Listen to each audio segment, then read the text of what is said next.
To improve the quality of education infrastructure, जो हमारे राज्य में जो इतने सालों से हमारा जो एक एजुकेशन को लेके हमारा एक बहुत बड़ा जो कंसर्न है।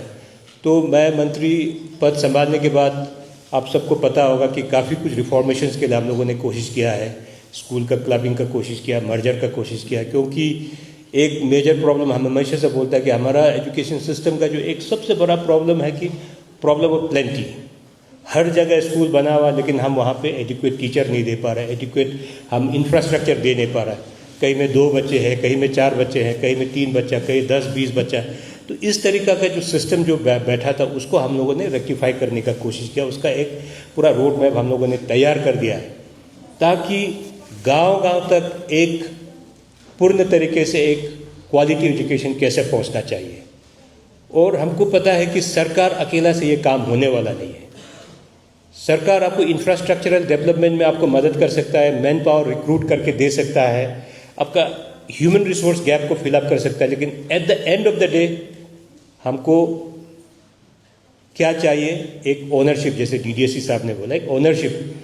यहाँ क्या प्रॉब्लम है, नॉट ओनली इन हमारा डिस्ट्रिक्ट, हर जगह यही प्रॉब्लम है कि जो हमारा टीचर लोग ही ये नहीं है, ओनरशिप नहीं है आपका इंस्टीट्यूशन का को लेके, अपना स्टूडेंट्स को लेके, है ना क्लास ठीक से जाएगा, ना क्लास अटेंड करेगा, अपना प्राइवेट काम करके घूमता रहेगा, and they are being backed by powerful people. तो ये चीज़ को मैंने बोला सरकार की तरफ से, आप देखिए पेमा खांडू सरकार का कितना कमिटमेंट है। इस बार 3000 करोड़ अनाउंस किया है फॉर इंफ्रास्ट्रक्चर डेवलपमेंट। तो ये बहुत अच्छा मूव है, लेकिन सिर्फ हम 3000-10,000 करोड़ इंफ्रास्ट्रक्चर बनाने से नहीं होगा। हमको ह्यूमन रिसोर्स का क्वालिटी बढ़ाना पड़ेगा, ह्यूमन रिसोर्स का जो डिस्ट्रीब्यूशन का रैशनलाइजेशन होना पड़ेगा। आप सिर्फ पासीघाट, आलो, ईटानगर बैठने से नहीं होगा टीचर्स को। तो इस बार आप लोग देखो, इस बार हम लोगों ने ट्रांसफर पोस्टिंग को भी with lot of bold decision, political commitment के साथ हम लोगों ने कर दिया। जो एक्स्ट्रा टीचर्स पासीघाट, आलो, ईटानगर या अर्बन एरिया में था, सबको हम लोगों ने ट्रांसफ़र करके अंजाव, लोंगडिंग, करादादी, कुरुंकु में, यहाँ तक कि सीयू में, जहाँ जहाँ प्रॉब्लम है वहाँ में हम लोगों ने टीचर का पोस्टिंग कर दिया। उसको लेके एज अ मिनिस्टर हम कितना झेल रहे हैं हमको पता है। हम अपना कलीग लोग से भी झेल रहा है, कितना लोग हमसे नाराज़ है। कोई तो मजाक मजाक में हमको किम जोंग बोल दिया, बोलते हैं तो किम जोंग हो गया, किसी का बात ही नहीं सुनता है, बस अपना बात में। लेकिन अगर मैं इतना सख्त अगर डिसीजन ले रहा हूँ तो आप लोगों के लिए ले रहा हूँ, ये आप लोग को समझना पड़ेगा। मेरा कोई किसी टीचर के साथ पर्सनल दुश्मनी नहीं है, मेरा कोई किसी डिस्ट्रिक्ट के साथ पर्सनल दुश्मनी नहीं है, मेरा कोई किसी पेरेंट्स के साथ कोई पर्सनल दुश्मनी नहीं। ये हम लार्जर इंटरेस्ट में हमारे बच्चे को किस तरीके से एक अच्छा शिक्षा मिले उसके लिए हमने कोशिश कर रहा है। जैसे सब्जेक्ट टीचर नहीं है, तो आज हमारा बच्चा जो रिमोट में क्यों रिजल्ट खराब हो रहा है? रिजल्ट में खराब होने का वजह सब्जेक्ट टीचर नहीं है, तो क्या कर लेगा बच्चा? लेकिन जहाँ अर्बन एरिया है वहाँ में भर भर के बैठा हुआ है। तो मैंने ये बोला कि अर्बन एरिया में देखिए आपको एक ऑप्शंस भी है, वहाँ अच्छा प्राइवेट स्कूल्स भी हो जाता है। इसके बाद अगर आपको एमएमएस के का टीचर भी चाहिए तो अर्बन एरिया में मिल जाता है। क्वालिफाइड एजुकेटेड बच्चे बहुत है जो उसको फिलअप कर सकता है। मैं जब टूर करके, जब पूरा स्कूल का टूर कर रहा था पूरा एंटायर स्टेट में, जैसे लॉन्गडिंग वगैरह में, वहाँ हमने मुख्यमंत्री शिक्षा कोष से टीचर दिया, लेकिन वहाँ पे कोई इंटरव्यू के लिए नहीं आया, क्योंकि वहाँ का लोकल कोई क्वालिफाइड ही नहीं है। वो पोस्ट खाली चला गया और वहाँ में डिपार्टमेंट की तरफ से सोच रहा है कि मैंने तो वहाँ में एमएमएस के दे दिया तो वहाँ टीचर होगा, पढ़ा रहा होगा, लेकिन वो खाली चला गया।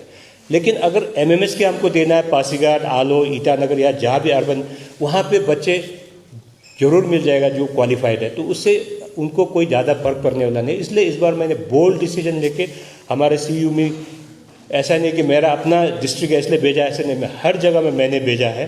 तो कुछ थोड़ा सा एक ड्यू डिलिजेंस नहीं होने के बाद से कुछ ट्रांसफर पोस्टिंग का थोड़ा सा, क्योंकि ह्यूमन इंटरवेंशन है तो कहीं ना कहीं थोड़ा आगे पीछे जरूर होगा, तो उसको हम लोग रेक्टिफाई कर रहे हैं। लेकिन मैं किसी का भी विदाउट एनी वैलिड रीज़न हम लोग ट्रांसफर एंड पोस्टिंग कैंसिल नहीं कर रहा है। जिस टीचर को ट्रांसफ़र दिया उनको ज्वाइन करना पड़ेगा, नहीं करेगा उसका अगेंस्ट में डिसिप्लिनरी एक्शन शुरू होगा। इसलिए मैंने हर डीडीएससी को भी मैंने ऑलरेडी खबर दे दिया कि आपके स्कूल से जिसका ट्रांसफ़र हुआ उनको रिलीज़ करो, जहाँ पे प्लेस ऑफ पोस्टिंग जाएगा। इसका मेडिकल केसेस है, जॉइंट पोस्टिंग का केसेस है। इसके बाद जैसे हमारा पॉलिसीज़ के अंदर कुछ अगर उसका रिलीफ मिलता है वो हम देख लेंगे, but they have to relieve the teacher with immediate effect. ये हमारा ऑलरेडी इंस्ट्रक्शन किया हुआ है, क्योंकि किसी न किसी को तो मैं हमेशा से बोलता हूँ कि सब तो बोलता है कि करना है, लेकिन करेगा कौन? है ना, कहानी होता है ना, बिल्ली का गला में कौन घंटी बांधेगा, कौन रिस्क लेगा? तो मैं आज उतर के मैं रिस्क ले रहा हूँ for the larger interest of our student community, for the larger interest of the education system of Arunachal Pradesh. आज मैं बहुत लोगों का दुश्मन बन गया, आप लोगों को पता नहीं होगा कितना मेरा अगेंस्ट में बोलता है, कितना। मैं तो हमेशा से, वो तो हमने फोर्स ही कर लिया। जिस दिन मैं स्ट्रीम लाइनिंग करने जाएगा बहुत लोगों को चोट पहुंचेगा, बहुत लोगों को तकलीफ होगा, और उन लोगों को तकलीफ होगा जो कंफर्ट में बैठा हुआ है, जो जैसे अभी हमारा डीडीएससी साहब बोलता है, जैसे हमारा अपना ही डिस्ट्रिक्ट में मानीगोंग में हम जाएगा तो हमारा अपना लोकल टीचर लोग स्कूल नहीं आता है, रजिस्टर देखेगा तो एब्सेंट पड़ा। अब एनजीओ, इतना एक अच्छा एनजीओ को हमने एंगेज किया, कोई तो एनजीओ को धमकी देता आप रिपोर्ट करेगा मैं आपको छोड़ेगा नहीं। अरे इतना दूर से आपका साउथ इंडिया से, नॉर्थ इंडिया से आके आपको आपका गांव में आके इतना दूर आके आपका बच्चे को पढ़ाने के लिए आया, आप उसको सपोर्ट करने का जगह में आप उसको धमकी देगा। मैं इसलिए गांव वाला को भी बोला अगर आप लोग सपोर्ट नहीं करेगा तो मैं एनजीओ को विड्रॉ करके, मांगने वाला 1000 है। मैंने खास करके अभी जैसे हमारा मानीगोंग तातो उस बेल्ट में थोड़ा कमज़ोर है, विथ लॉट ऑफ रीज़न काफ़ी है। अपना लोकल टीचर लोग का भी एक ओनरशिप नहीं है, एक सिंसियरिटी नहीं होने की वजह से, इसलिए मैं एनजीओ को वहाँ पे लगाया है। अब चाहेगा तो मैं एनजीओ को मेरा मेचुका एरिया में भी यूज़ कर सकता था, आज पापुग्रोंग में दे दिया मैंने। इसके बाद आपका ये जितने भी मानीगोंग का एरिया, हायर सेकेंडरी स्कूल मानीगोंग में मैंने एनजीओ को एंगेज किया, लुंगते में किया, कारो में किया, रापुम में किया, यापिक में किया। तो जितने भी नीचे जगह है मैंने खास करके हमारा जो 3 क्या बोलते हैं ये सर्कल में हमने एंगेज किया एनजीओ को, तो उनका फ़ायदा उठाना चाहिए। आज जहाँ जहाँ एनजीओ काम कर रहा हो, हमें कितना इम्प्रूवमेंट है फाउंडेशनल लेवल में। और हमेशा से बोलता है कि हमारा बच्चे लोग जब फाउंडेशनल लेवल में ही आप ठीक नहीं होगा तो आगे जाके आप कुछ नहीं कर पाएगा। अब वो रट्टा मार के कोई आगे नहीं बढ़ता है, वो आप हो सकता है तुक्का मार के बहुत अच्छा आपको मार्क्स मिल जाए, लेकिन that's not going to help you in long run. आपको कंसेप्ट समझ के ऊपर बढ़ना है। इसलिए बच्चे लोग को भी वही बोल रहा हूँ कि अभी जब आप फाउंडेशनल लेवल में आपको सिंसियरली आपको बहुत ध्यान से पढ़ना पड़ेगा, है ना, तभी जाके आपको आगे का रास्ता बहुत आसान होगा। आप नीचे में फांकी मार दिया तो ऊपर तो ख़त्म है। जब तक रूट जो होता है, जड़ जब तक मजबूत नहीं होगा, एक अच्छा पेड़ नहीं होगा, उसमें फल नहीं उगेगा। इसलिए आप लोग जितने भी खास करके प्राइमरी प्री प्राइमरी का बच्चा को भी मैं यही बोलूँगा कि आप लोग सिंसियरली करो। और अभी देखिए पूरा एजुकेशन में हमारा एंटायर स्टेट में एक रेवोल्यूशन चल रहा है, उसको उसका फ़ायदा उठाना है। और एज ए डिस्ट्रिक्ट आपको खुश होना है कि आपका इलेक्टेड रिप्रेजेंटेटिव एजुकेशन मिनिस्टर है। तो अभी देखिए इंफ्रास्ट्रक्चर कहाँ क्या नहीं बन रहा, आपके आंखों के सामने यहाँ इंफ्रास्ट्रक्चर, इतना बड़ा इंफ्रास्ट्रक्चर बन रहा है। तातो का सेकेंडरी स्कूल का बन रहा है, मानीगोंग सेकेंडरी स्कूल का बन रहा है, वो भी ऐसा नहीं कि 1-2 करोड़ का नहीं है, कोई 14 करोड़, कोई 12 करोड़, कोई 13 करोड़, कोई 15 करोड़। अभी इसके बाद आपके जैसे यापिक स्कूल में हम लोग को पैसा दे रहा है। तो इस तरीके से मैं हर स्कूल का इंफ्रास्ट्रक्चर पूरा ठीक करूँगा, टीचर पूरा दे दूँगा, लेकिन at the end of the day हमारा जो वहाँ टीचर पोस्टेड है, हमारा जो स्टूडेंट्स है, पेरेंट्स है, एसएमसी है, अगर ये लोग साथ नहीं देगा तो हम जितना भी कर लो कुछ होने वाला नहीं है। तो ये बोलता है ना कि घोड़ा को आप तान के नदी तक ले जा सकता है, लेकिन उसको पानी पीने से मजबूर नहीं कर पाएगा। पानी किसको पीना, आपको पीना पड़ेगा ना।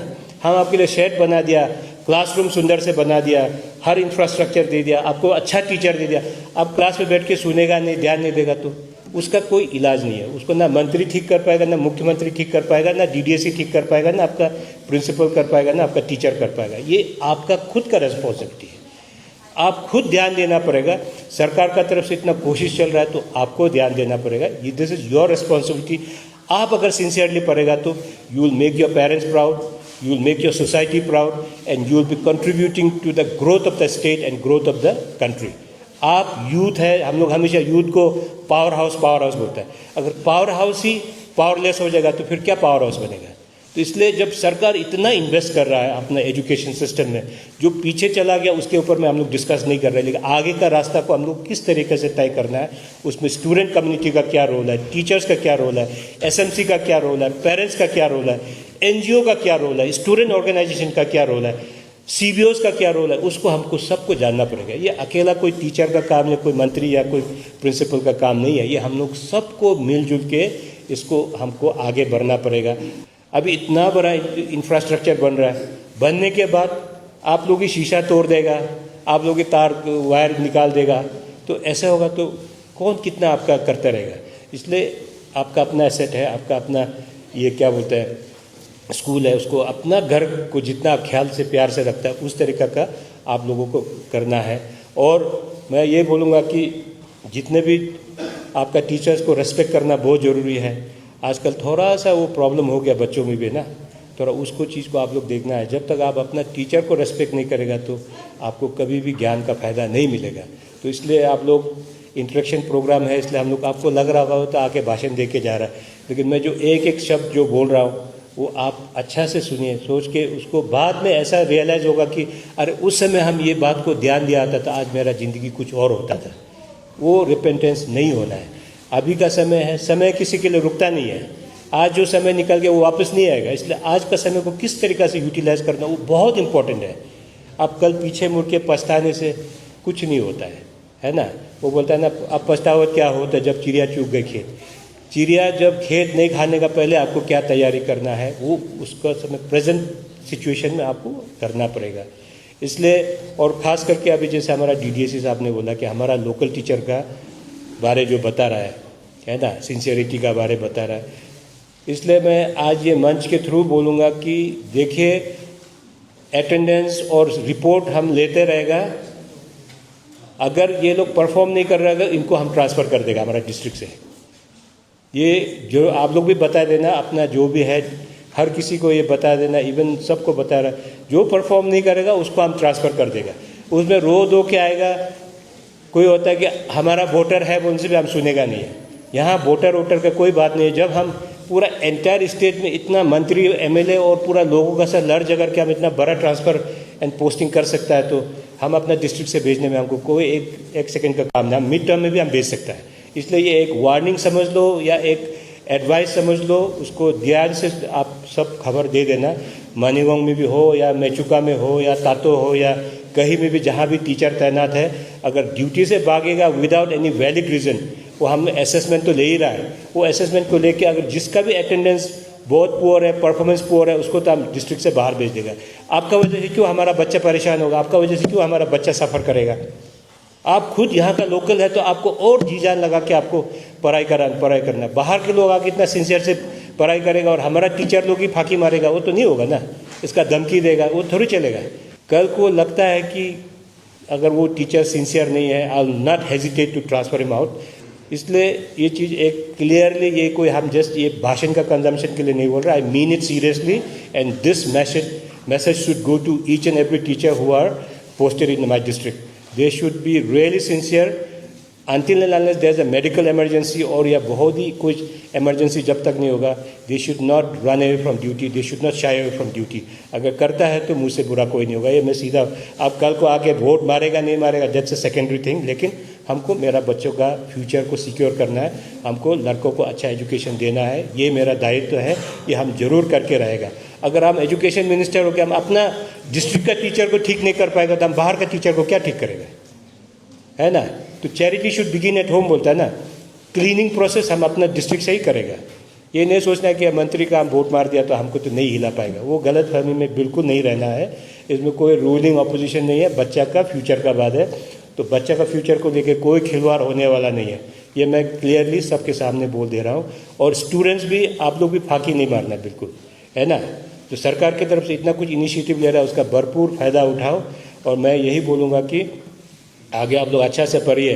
माँ बाप इतना खर्चा करके आप लोगों को स्कूल भेजता है, आपके लिए दिन रात चिंता करता है। आप फांकी मारेगा तो आप किसी और को बुद्धू नहीं बना रहा, आप अपना को बुद्धू बना रहे हैं, अपना साथ गद्दारी कर रहा है। आप अपना पेरेंट्स का साथ गद्दारी कर रहा है जो आपको के ऊपर इतना उम्मीद लेके बैठा हुआ है ना। इतना बेचारा पेरेंट्स, एक पेरेंट्स आप जब बाद में बड़ा होगा तब पता चलेगा, जब आपका बच्चा होगा, आपका बच्चा फांकी मारेगा, है ना, आप सिंसियरली तब कितना दिल में चोट लगेगा, तब तक तो बहुत देर ऊँचा हो चुका होगा।